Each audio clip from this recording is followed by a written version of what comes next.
வருத்தப்பட்டு பாரம் சுமக்கிறவர்களே, நீங்கள் எல்லாரும் என்னிடத்தில் வாருங்கள், நான் உங்களுக்கு இளைப்பாறுதல் தருவேன்.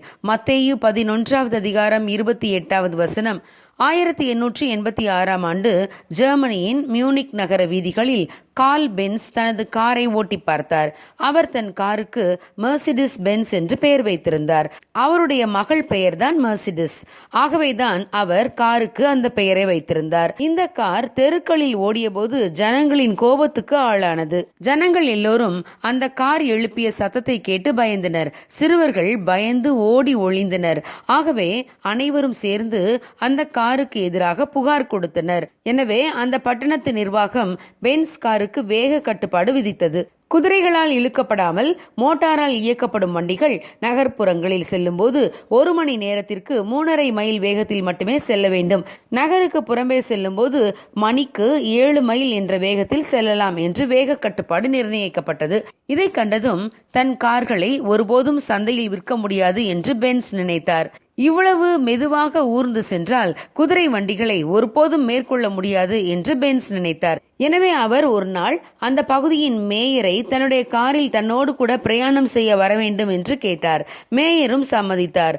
அவர் தன் பயணத்தை ஆரம்பிப்பதற்கு முன்பாக குதிரைகளால் இழுக்கப்படும் ஒரு பால் வண்டியை தான் செல்லும் ரோட்டில் செல்லும்படி பென்ஸ் ஆயத்தப்படுத்தி வைத்திருந்தார்.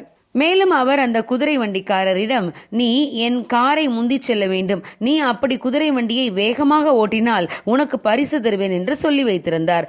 அதே போல மேயரும் பென்ஸும் 3.5 மைல் வேகத்தில் காரில் சென்று கொண்டிருந்த போது சாலைகளில் சென்ற குதிரை வண்டிகள் அவர்களை ஓவர்டேக் பண்ணி சென்று கொண்டே இருந்தது. குதிரை வண்டிகள் ஆட்டோமொபைல்களை முந்திச் செல்வதை பார்த்த மேயர் பென்ஸிடம் காரை வேகமாக ஓட்டும்படி சொன்னார்.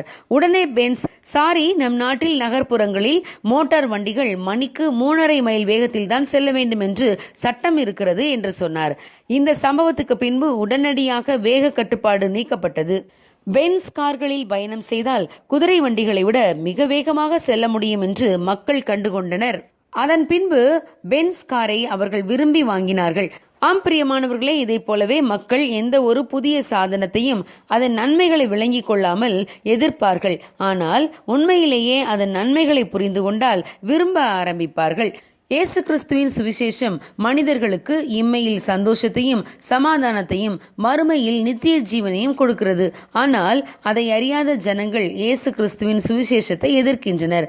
ஆனால் இயேசு தரும் சமாதானத்தையும் சந்தோஷத்தையும் ருசிக்க ஆரம்பித்து விட்டால் இயேசு கிறிஸ்துவை பற்றி கொள்வார்கள். ஆம், வருத்தப்பட்டு பாரம் சுமக்கிறவர்களே, இயேசு கிறிஸ்துவே இந்த உலகத்திலும் மறு உலகத்திலும் நமக்கு இளைப்பாறுதல் தர முடியும் என்று அறிந்து அவரிடத்தில் வருவோம். அப்பொழுது அவர் நம்மை ஆசீர்வதிப்பார். God bless you. Have a good day.